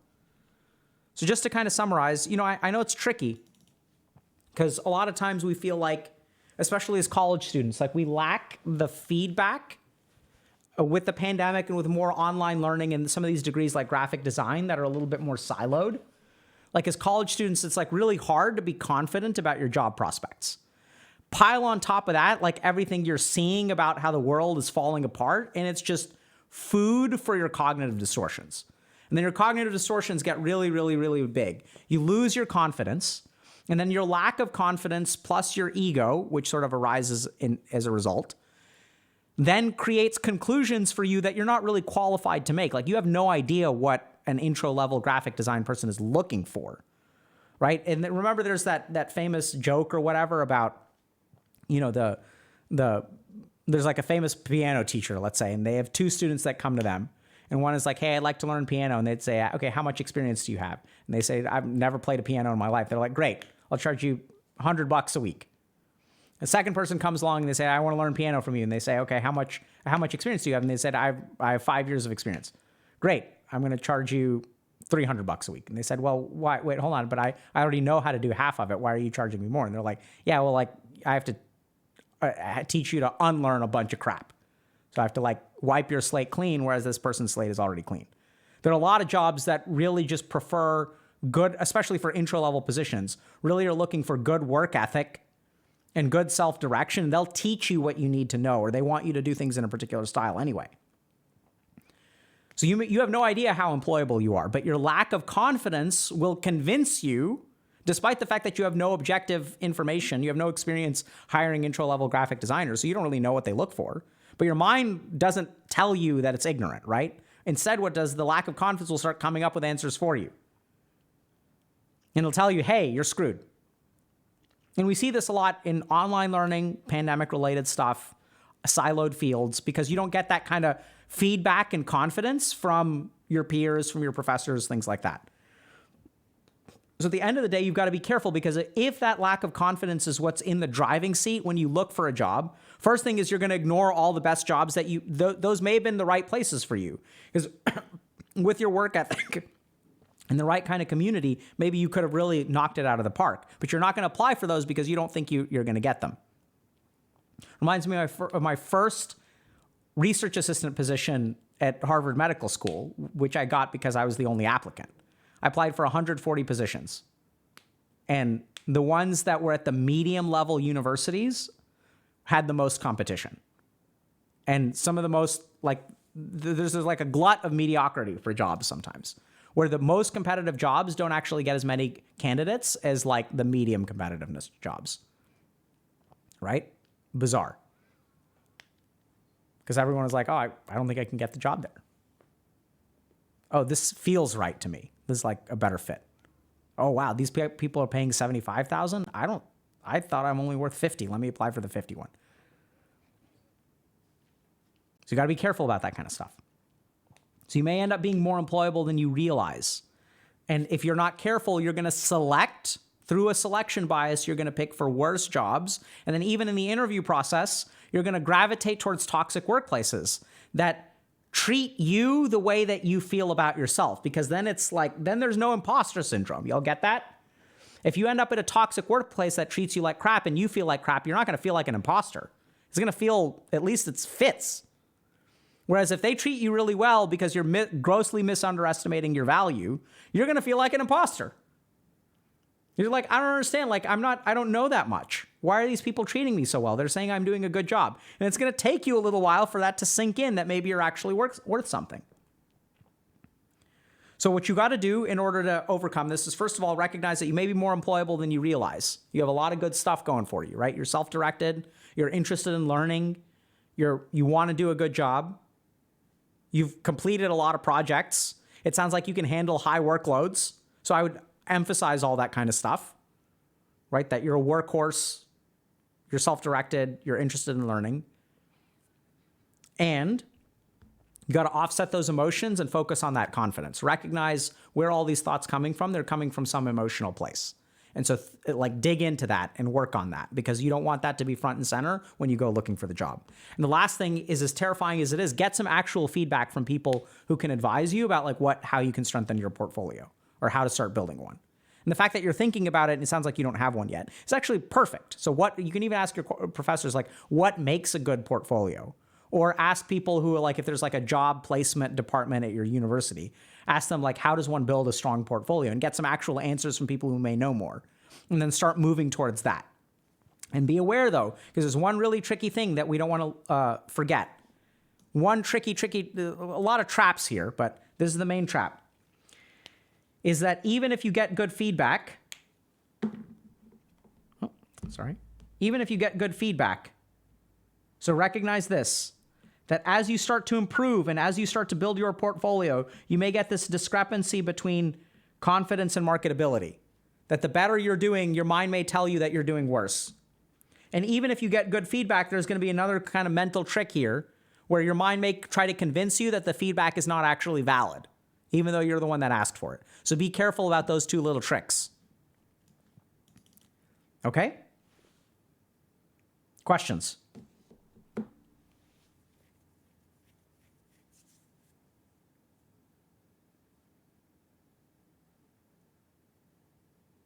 I'm doing well.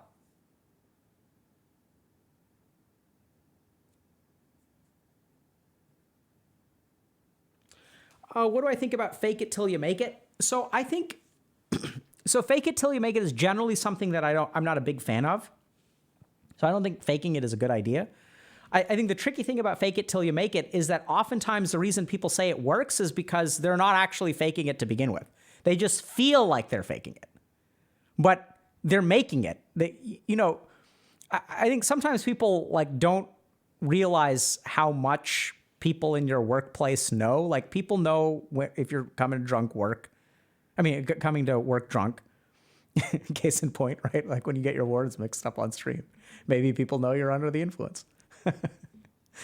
So I think this is where oftentimes it's the reason people fake it till they make it is because of something like imposter syndrome, where they feel like an imposter. So they feel like they're fake. But the truth is they're not an imposter. Like I saw this a lot at places like HBS and HMS, Tufts too, but more often at the higher caliber places where like, you're not that slick. Like if you end up getting into Harvard Business School, you didn't pull a fast one on anyone. Like they have a pretty rigorous process. Like they know what they're getting usually. And so you're not really faking it. That's why it works so well, is because no one's actually faking it. Like everyone's just doing the best they can, which is good enough. They just don't realize that it's good enough because they all feel like imposters. So it's an internal perspective about faking it. Whereas you're actually like, you're doing fine. You've been doing fine. You've always been doing fine. You've always been making it. It's your own cognitive distortion that turns a make it into a fake it. And once that cognitive distortion goes down, once you start to develop confidence in yourself, it's not like you magically learned all these skills like overnight, right? No, like you've been building those skills for chances are years. It's that suddenly your cognitive distortion is what goes away, and that's when you quote unquote make it.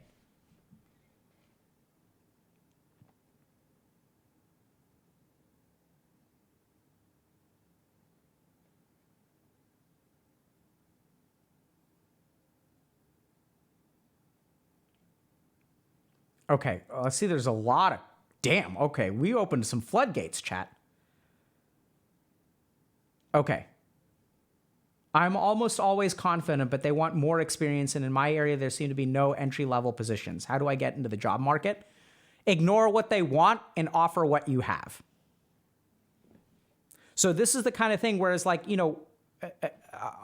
nowadays, so as things become more dehumanized, and as like things become more mass market, right? So if you look at dating, for example, so if you look at like online apps, like now that there are 10,000 people in your pool, you can ask for everything under the sun, right?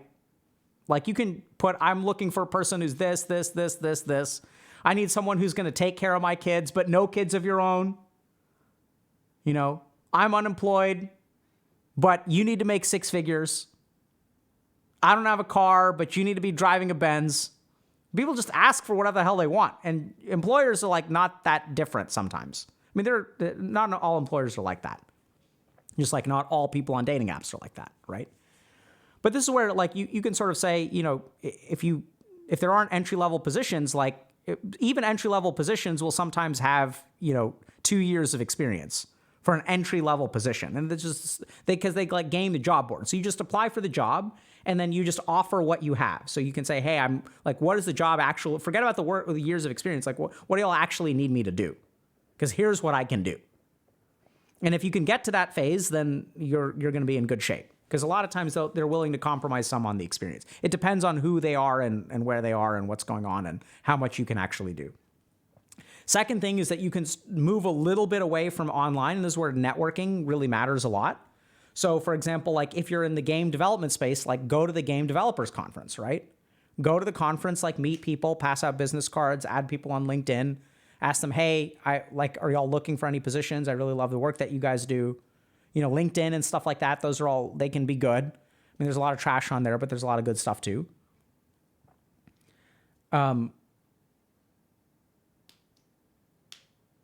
Okay, so there's another question. So if marketability and self-confidence run inversely generally, how to know when to focus on improving the skill and when to focus on an emotional growth? Great question. So the first thing is they don't necessarily run inverse generally.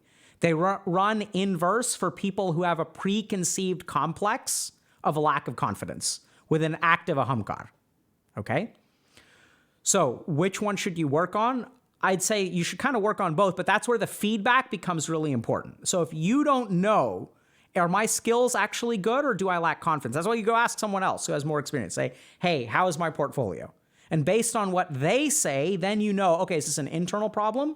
Do I need to adjust my internal perspectives to match up with the quality of my portfolio? Or do I lack confidence and my portfolio actually sucks? So you use external feedback, right? So when you don't know what's going on in your own mind, you go to someone else. Okay? Do you need external sources to build confidence? Generally speaking, the answer is yes and no. So if we look at attachment theory, most of our security and confidence in the world actually comes from emotional mirroring from our parents. So yeah. And at the same time, I find that a lot of confidence can be built purely internally. So in these kinds of situations, I think you should rely on some combination of both. So get some external feedback and see where you actually stand. And then you can start working on it. Even if you get negative feedback, like those are still things that you can fix, right? So negative feedback is good too. How do you build a resume if you have no work experience at all? We may have some content around that coming soon. I'm frustrated at work because it's all about seniority rather than merit and education. Okay. So this is tricky. Sometimes work is really all about seniority. It really can be. The tricky thing is that sometimes people who lack merit will make claims that work performance is based on external factors like seniority or politics. So I've seen both, where sometimes you're in situations where you are not appropriately appreciated for your merit and how much you bring to the table because there's favoritism in politics at play. Absolutely possible. The tricky thing is that sometimes you are being treated appropriately for your merit and you don't realize it. And your ego is constructing an excuse for your lack of merit. It's saying, oh, it's all about seniority. Now, it's really hard to tell which one it is, but it's devastating because sometimes what happens is I'll see this with people who then move jobs. Oh, in that place, they play politics too. This place plays politics. This place plays politics. Oh my God, like I hate this whole industry. Everyone is playing politics. When it turns out that maybe the problem is actually on your end and you're not as stellar of a worker as you think you are. So it's really, really tricky. It's hard to tell which one it is. That's why you really have to oftentimes work with someone so that they can help you tease apart, okay, how much of this is your contribution? How much of it is work's contribution? Because no workplace is going to be perfectly meritorious, right? So it depends on which half of the spectrum it kind of lies on. The truth is that any workplace is going to be a combination of the quality of your work plus some amount of other factors that have nothing to do with your work. It's tricky.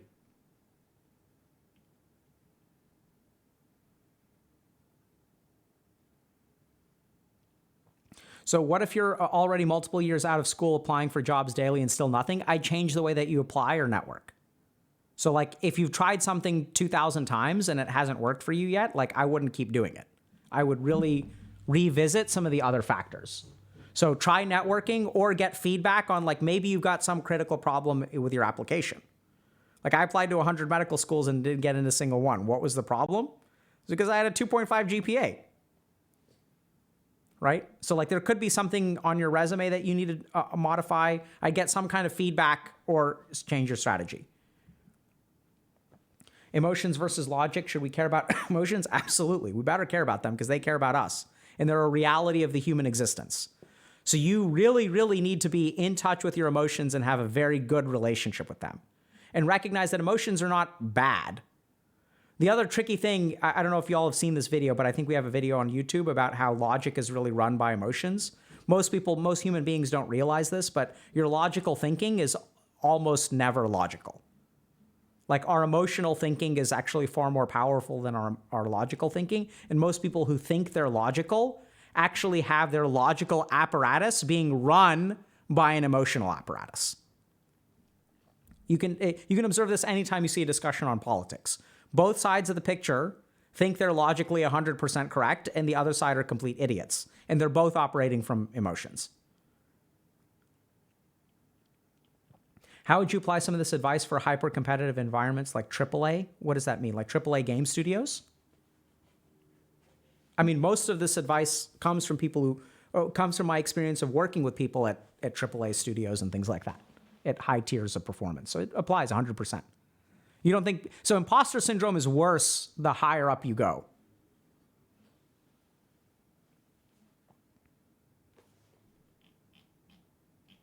Okay. Oh, wow, we're at time. Okay.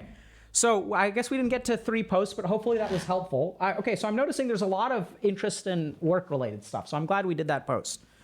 So like maybe more practical advice on some of these things?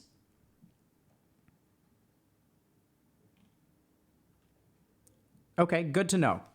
So remember, so our approach to some of this stuff is going to be I'm sure there are going to be better people who can tell you about, resumes and networking and things like that. But my experience in terms of job success or helping other people get successful at their jobs is to understand that there's an external component and an internal component.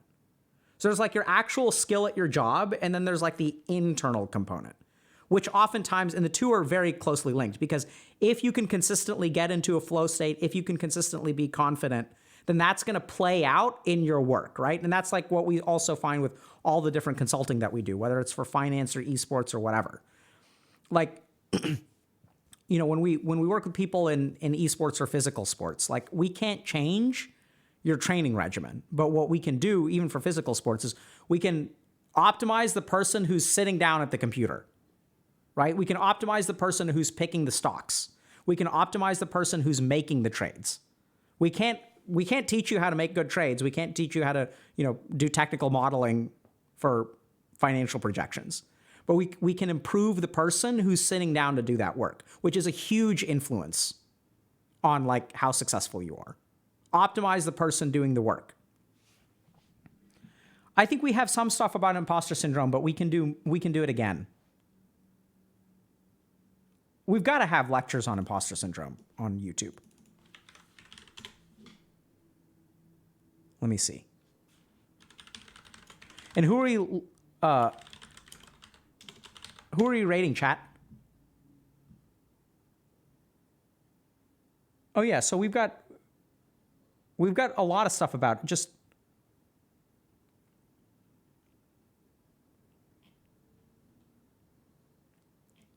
yeah, there's a lot of stuff on, just search for here.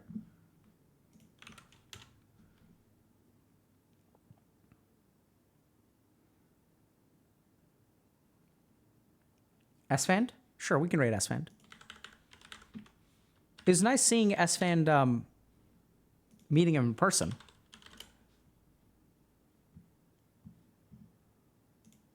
All right, let's rate SFAND. All right, chat, we're going to be at GDC on Friday. So no stream on Friday, but hopefully we'll be back on Monday and kind of pick up a streaming schedule. Take care.